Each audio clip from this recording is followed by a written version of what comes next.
friends, I hope you all are well. Welcome back to my another video, but this time a little different one. This is my first lecture video as I want to give more preference to the academic part. मैं चाहती थी कि आप लोग lockdown में अपना ज़्यादा से ज़्यादा टाइम अच्छे से यूटिलाइज़ कर पाएँ, पढ़ाई कर पाएँ अपनी, इसलिए मैंने सोचा कि पहले मुझे लेक्चर्स वीडियो ही अपलोड करना चाहिए.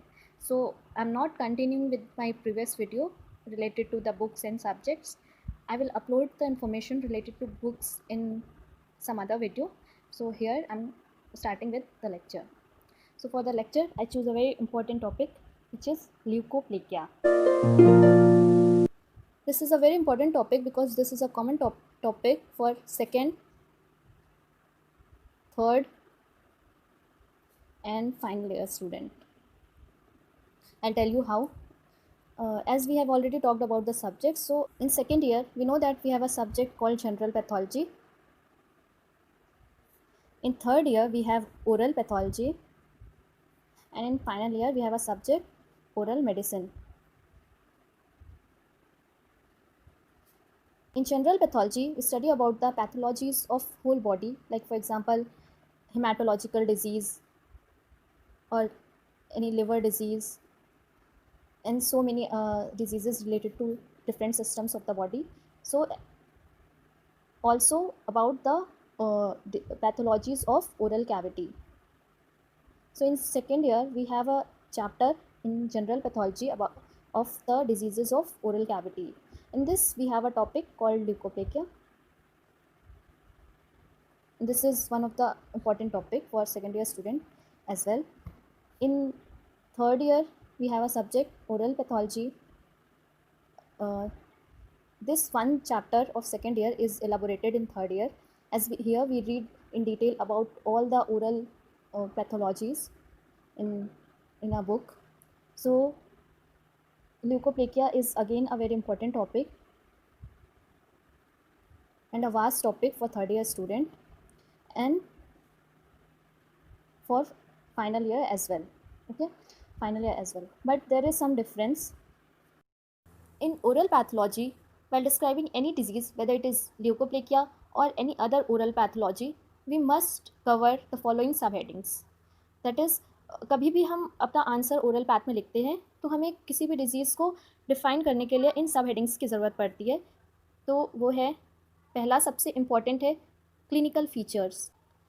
क्लिनिकल फीचर्स बहुत ही इम्पॉर्टेंट सब हेडिंग है. इसको जो भी डिज़ीज़ का पेक्यूलियर फीचर होता है वो इसके अंडर पे आता है. इसको हमेशा स्टार्ट करते हैं तो एज, सेक्स एंड साइट्स इस पर डिस्क्राइब करते हैं. मतलब कि ये जो डिज़ीज़ है वो किस एज में ज़्यादा प्रिवेलेंट है. लाइक कुछ डिज़ीज़ ओल्डर एज में होती है, कुछ यंग एज में होती है.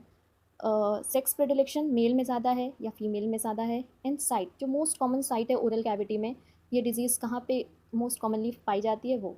उसके अलावा जो भी अदर फीचर्स हैं, जब हम ल्यूकोप्लेकिया डिटेल में पढ़ेंगे तो हम देखेंगे क्या क्या फीचर्स इसके होते हैं, और जो भी डिज़ीज़ हम आगे चलकर पढ़ेंगे उसके बारे में भी क्लिनिकल फीचर्स हम देखेंगे. लेकिन ये बहुत ही इंपॉर्टेंट है आपके आंसर्स के लिए. कोई स्पेशली लॉन्ग आंसर तो आपको ये सब हेडिंग्स कंसिडर करनी पड़ती है. देन कम्स एटियोलॉजी या एटियोपैथोजेनेसिस, मतलब कॉजेज़. जो पर्टिकुलर डिज़ीज़ की हम बात कर रहे हैं उसका कॉज क्या है. जैसे कि यहाँ पे ल्यूकोप्लेकिया की हम बात करें तो इसका cause smoking, chewing tobacco. Like अगर हम कैंडिडियासिस की बात करें तो उसका कॉज फंगल इन्फेक्शन है, कैंडिडा एल्बिकेंस. सिमिलरली जो भी डिज़ीज़ की एटियोलॉजी होती है वो इस के अंडर में लिखते हैं. कुछ डिज़ीज़ की एटियोलॉजी पता नहीं होती है तो हम वहाँ पे सिंपली अननोन एटियोलॉजी लिख देते हैं, या ये वाला सेक्शन छोड़ भी सकते हैं, ये इतना इम्पॉर्टेंट नहीं है. Then comes radiographic features. जिस पर्टिकुलर डिज़ीज़ की हम बात कर रहे हैं वो एक्सरे में कैसा दिखेगा. यहाँ पे ये भी हर डिज़ीज़ में इंक्लूड नहीं होता है.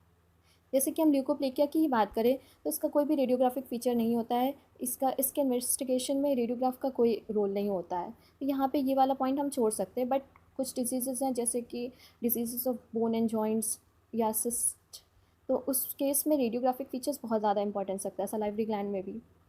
Then comes histopathogenesis. This is the most important part specially for the subject oral pathology. ये आपका स्कोरिंग पार्ट है. ओरल पाथ में हम कोई भी आंसर लिखते हैं तो उसका हिस्टोलॉजिकल फीचर ज़रूर लिखना है हमें with proper diagram, histo diagrams जो भी होते हैं वो उसके साथ। ओके, तो यहाँ पे भी हम जो भी ल्यूकोप्लेकिया का हिस्टोलॉजिकल फीचर है वो अभी डिटेल में आगे बात करेंगे। इसके अलावा कुछ चीज़ें हैं जैसे कि एपिडेमियोलॉजी मतलब डिसीज़ का पर्टिकुलर एरिया में कितना प्रिवेलेंस है, इसमें कुछ न्यूमेरिकल डेटाज होते हैं, अगर आपको याद हो जाते हैं तो आप वो लिख सकते हैं, वरना ये बहुत इंपॉर्टेंट नहीं है। कुछ डिजीज़ के आप लिख दें तो अच्छा रहेगा, जैसे कि HIV कहाँ पे कितना प्रिवेलेंट है, और इवन ल्यूकोप्लिका का भी आप लिख सकते हैं, बट आपको याद होना चाहिए। लेकिन अगर आप इसको छोड़ देंगे तो आप इतना ये मैटर नहीं करता। इसके अलावा है ओरल मैनिफेस्टेशन, स्पेशली जो सिस्टमिक डिजीज़ेज़ होती हैं जैसे कि डायबिटीज़ या हेमाटोलॉजिकल डिजीज़ या फिर कोई भी सिस्टमिक डिजीज़ जिसका ओरल कैविटी पे कुछ इफ़ेक्ट पड़ता है, जिसकी वजह से ओरल कैविटी में कोई पैथोलॉजी हो रही होती है, तो उसका ओरल मैनिफेस्टेशन हमें लिखना होता है। सबसे इम्पॉर्टेंट पार्ट होता है हमारे लिए ये किसी भी सिस्टमिक डिजीज़ का। ओके, ये oral manifestation. Then comes treatment and prognosis. Treatment यहाँ पे हम एक ओवरव्यू ही देते हैं, लेकिन ट्रीटमेंट का यही पार्ट हम ओरल मेडिसिन की जब बात करते हैं तो हम यहाँ पे बहुत ही डिटेल में एलाबोरेट करके बताते हैं, स्पेशली ड्रग्स, कौन से ड्रग्स हम पर्टिकुलर पेशेंट को देते हैं, इस पर्टिकुलर डिजीज़ को ट्रीट करने के लिए किस डोज में देते हैं, कितने टाइम के लिए देते हैं, ये सब यहाँ ओरल मेडिसिन में हमें डिफ़ाइन करना होता है। तो यहाँ का जो मार्क्स गेनिंग पार्ट होता है ओरल मेडिसिन का, वो ट्रीटमेंट वाला पार्ट होता है। अदर पार्ट्स ऑलमोस्ट सेम होते हैं, लेकिन यहाँ पे सबसे इम्पॉर्टेंट हमारा ट्रीटमेंट वाला पार्ट होता है, और ओरल पैथोलॉजी में हमारा सबसे इम्पॉर्टेंट पार्ट हिस्टोपैथोलॉजी वाला पार्ट होता है। ठीक है, और प्रोग्नोसिस क्या होता है, लाइक जो डिज़ीज़ का आउटकम होगा उसके ट्रीटमेंट के बाद, अगर डिज़ीज़ हमें पहले ही हम ये डिसाइड कर लेते हैं कि इसका प्रोग्नोसिस क्या होगा। अगर डिज़ीज़ ईजिली ठीक हो सकती है तो उसका प्रोग्नोसिस गुड होगा। कुछ डिजीज़ेज़ जैसे कि ओरल कार्सिनोमा, उनका प्रोग्नोसिस अच्छा नहीं होता है, तो उसमें प्रोग्नोसिस पुअर होगा। प्रोग्नोसिस एक बहुत ही अच्छा टॉपिक है, सो इस पे मैं कभी और एक पूरा वीडियो बनाकर आपको समझाऊंगी। फ़िलहाल के लिए मैंने बस शॉर्ट में आपको बताया कि हमें हमारे टॉपिक के लिए, ल्यूकोप्लिका के लिए, क्या क्या सब हेडिंग्स कंसिडर करनी है। साथ ही मोस्ट इम्पॉर्टेंट डेफिनेशन सारी पैथोलॉजी में नहीं लिखनी होती है, कुछ ही स्पेसिफिक पैथोलॉजी है जिसकी स्पेसिफिक डेफिनेशन है। इसे हमें अच्छे से मगअप भी करना होता है, क्योंकि अगर थ्योरी में नहीं आप लिखते हैं लेकिन वाइवा में तो ये पूछ ही लेता है। Leukoplakia, potentially malignant lesion, oral submucous fibrosis, इसी तरह कुछ पर्टिकुलर डिजीज़ की पर्टिकुलर डेफिनेशन है, वो आपको याद करनी ही होती है। तो हम यहाँ पे अपना टॉपिक इस डेफिनेशन से स्टार्ट करेंगे। ओके, ओरल मेडिसिन में भी मैंने बताया आपको कि सिमिलर सब हेडिंग्स होती हैं जैसे कि aetiology, epidemiology, clinical features. Okay, diagnosis part में रेडियोग्राफिक या हिस्टो पैथोलॉजी एंड मैनेजमेंट, जो कि मैंने आपको ऑलरेडी बताया सबसे इम्पॉर्टेंट पार्ट है ओरल मेडिसिन का। ओके, सो जो हमारा टॉपिक है leukoplakia, this is one of the very important topic. इस पर डायरेक्टली भी क्वेश्चन बनते हैं, या फिर इसे दो मेजर हेडिंग्स में भी इंक्लूड कर सकते हैं। One is white lesions of oral cavity, the other is potentially malignant lesion.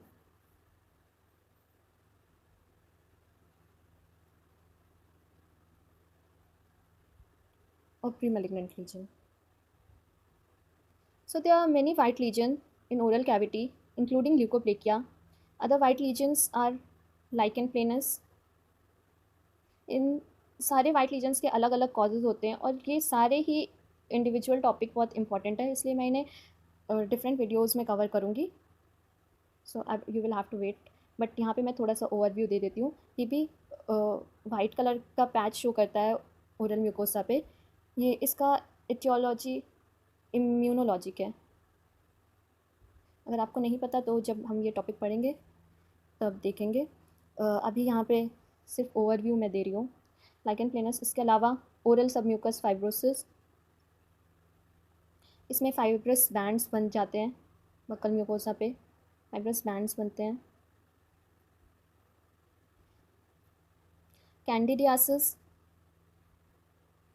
Candidiasis ये फंगल इन्फेक्शन की वजह से होता है, कैंडिडा एल्बिकेंस। इस पर भी हम पूरा डिटेल में पढ़ेंगे, इन सारे टॉपिक्स पे हम डिटेल में पढ़ेंगे।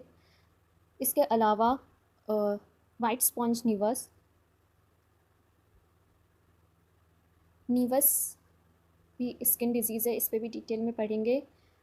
ल्यूकोइडिमा,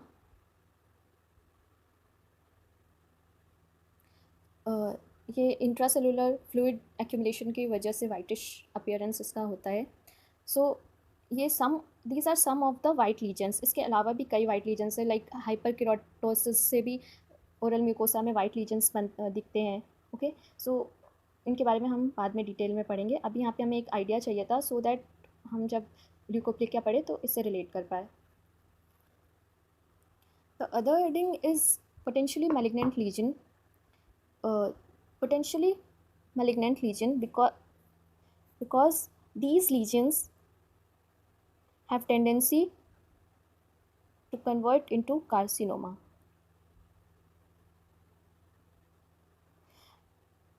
इनमें अभी कुछ ऐसे चेंजेस होते हैं जिसे हम डिस्प्लास्टिक चेंजेस कहते हैं, जो कि अभी जिस स्टेज पे होते हैं यहाँ से ये रिवर्स हो सकते हैं, बट अगर ये इनका जो स्टिमुलेटिंग फैक्टर है उसे रिमूव नहीं करा गया तो एक लिमिट के बाद ये कैंसर में चेंज हो सकते हैं, ये कैंसर कॉज कर सकते हैं ओरल कैविटी में, तो इसलिए इन्हें पोटेंशियली मैलिग्नेंट लीजन्स भी कहते हैं। ओके, ये टॉपिक स्टार्ट करने से पहले मैं एक टर्म से आपको फैमिलियर कराना चाहूँगी जो मैंने यहाँ पे यूज़ भी करा है। So the term is dysplasia. I think most of you would be knowing about it, क्योंकि ये सेकेंड ईयर जनरल पैथ का बहुत ही इंपॉर्टेंट टॉपिक है। सो हम यहाँ पे इसके बारे में थोड़ा सा ओवरव्यू लेंगे टॉपिक को स्टार्ट करने से पहले। This is nothing but a disordered cellular development in response to adverse और वेरिंग इन्वायरमेंटल कंडीशन। जब इन्वायरमेंटल कंडीशन एडवर्स हो जाती हैं तो सेल अपने आप को अडाप्ट करता है, तो सेलुलर एडाप्टेशन होता है। ये कई तरीके से होता है, लाइक हाइपरप्लेजिया, सेल इसमें अपना नंबर इंक्रीज़ करता है, increase in number. Okay, hypertrophy, increase in size. इन सारे मेथड से सेल अपने आप को एडवर्स सिचुएशन में अडाप्ट करने की कोशिश करता है। Okay, atrophy, degeneration, generation of, metaplasia, cell एक फॉर्म से दूसरे फॉर्म में चेंज होता है, फॉर्म चेंज होता है इसका, या फिर डिस्प्लेसिया। ये मेनली एपिथेलियम में होता है and it occurs at tissue level. So disordered cellular development occurring at tissue level is called dysplasia. अगर ऐसे ही चेंजेस सेलुलर लेवल पे होते हैं तो उसे एटीपिया कहते हैं। ओके, बट हम यहाँ पे मेनली डिस्प्लेसिया की बात करेंगे। सो डिस्प्लेसिया एपिथेलियम में चेंजेस जो होते हैं उसे कहते हैं एपिथेलियम में चेंजेस, बट ये जो भी चेंजेस हैं ये रिवर्सिबल होते हैं। मतलब जो भी स्टिमुलेटिंग फैक्टर है जिसकी वजह से ये चेंजेस हो रहे हैं सेल में, सेल खुद को उस स्टिमुलस की वजह से अडाप्ट करने की कोशिश कर रहा है, स्टिमुलेटिंग फैक्टर कुछ भी हो सकता है, जैसे ल्यूकोप्लेकिया के केस में टोबैको है। सो अगर हम उसे किसी भी तरह से रिमूव कर देंगे तो कंडीशन रिवर्स होकर नॉर्मल हो जाएगी। इसीलिए इसे प्री मैलिग्नेंट लीजन भी कहते हैं, क्योंकि अभी ये कार्सिनोमा में चेंज नहीं हुआ है, अभी इसके चांसेस है कि ये ठीक हो जाए। सो जो डिस्प्लास्टिक चेंजेस होते हैं एपिथेलियम में, इन एपिथीलियम, उसके बारे में थोड़ा सा हम यहाँ पे देखेंगे। सो पहला है loss of basal cell polarity.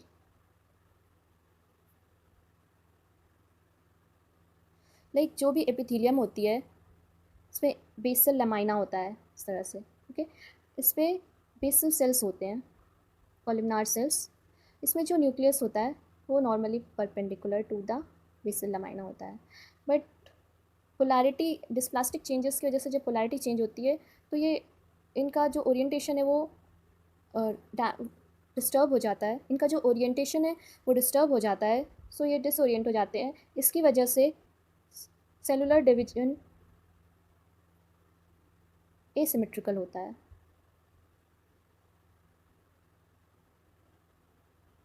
Okay. So division asymmetrical हो जाता है।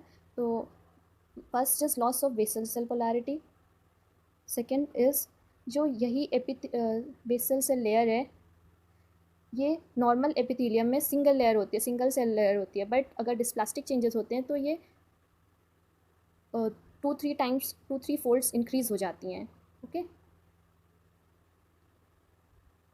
सो second is increase in number of basal cell layer,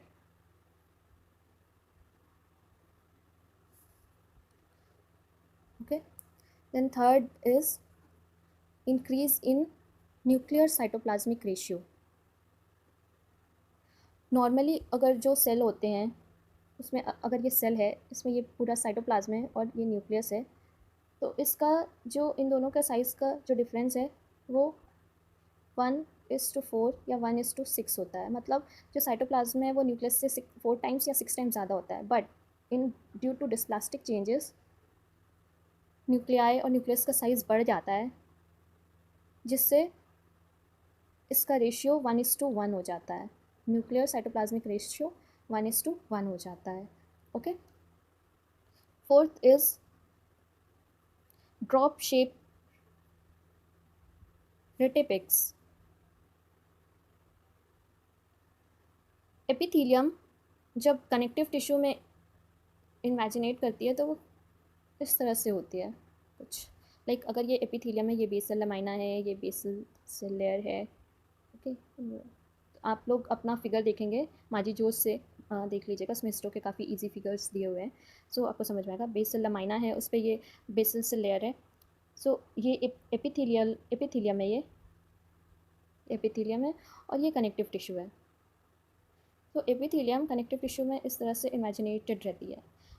इस इमेजिनेशन को रेटिपेक्स कहते हैं, रेटिपेक्स। प्लास्टिक चेंजेस की वजह से इनका शेप ब्रॉड हो जाता है, इस तरह से हो जाते हैं ये, ठीक है। अगर ये बेसल लमाइना है, इस पर ये बेसल सेल लेयर है, सो ये इस तरह से जो थिन पार्ट था वो यहाँ पे इतना ब्रॉड हो जाता है और इसे हम कहते हैं ड्रॉप शेप रेटिपेक्स। ये डिस्प्लास्टिक चेंजेस की वजह से होता है। Next is irregular epithelial stratification.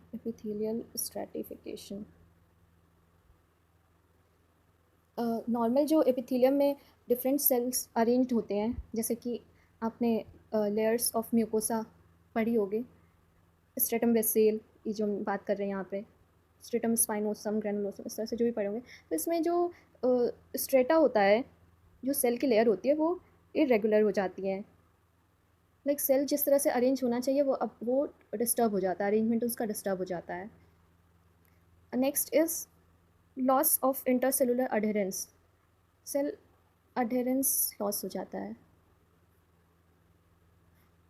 सो और ये इरेगुलर एपिथेलियल स्ट्रैटिफिकेशन का एक कॉज भी हो सकता है। सेल आपस में नॉर्मली अडेयर रहते हैं, बट डिस्प्लास्टिक चेंजेस की वजह से वो इस तरह से हो जाते हैं, बीच में कोई एडिशन नहीं रह जाता, ये दूर दूर हो जाते हैं, ओके।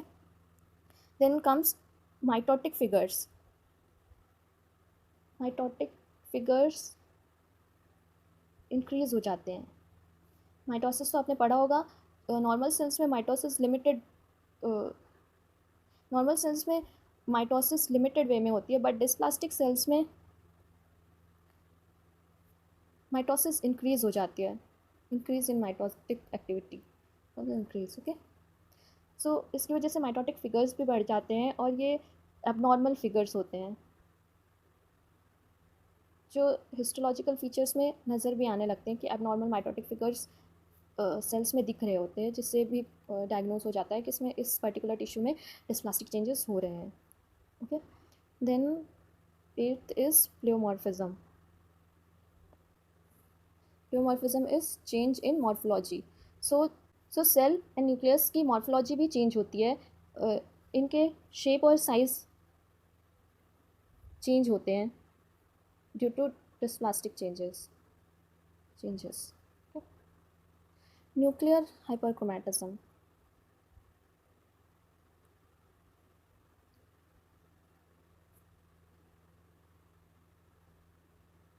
न्यूक्लियस का जो क्रोमैटिन मटेरियल होता है वो बहुत ज़्यादा कंडेंस्ड हो जाता है और डार्कली स्टेन होता है कंडेंस होने की वजह से, इसलिए न्यूक्लियर हाइपरक्रोमेटिज्म इसे कहते हैं। ये भी इसका डिस्प्लास्टिक चेंजेस का एक फीचर है। 10th is keratinization of cells in prickle cell layer. Prickle cell layer I hope you know, stratum spinosum को ही बोलते हैं। सो जो स्पाइनस सेल लेयर होती है उसमें केराटिनाइजेशन हो जाता है, जिससे ये लेयर थिक भी हो जाती है, okay. Because my main topic is leukoplakia, so मैंने डिस्प्लेजिया का आपको यहाँ पे सिर्फ एक ओवरव्यू दिया है, क्योंकि जो हम इस पैथोलॉजी का हिस्टोपैथ पार्ट पढ़ेंगे, जैसा कि मैंने बताया कि ओपी में ये बहुत इंपॉर्टेंट पार्ट है, तो इसमें हमें ये डिस्प्लास्टिक चेंजेस मिलते हैं, इसलिए हमें यहाँ पे इसका थोड़ा सा एक शॉर्ट व्यू लेना था, ओके। सो अब हम अपने मेन टॉपिक पे आते हैं, स्टार्ट करते हैं, व्हाट इज़ ल्यूकोप्लेकिया।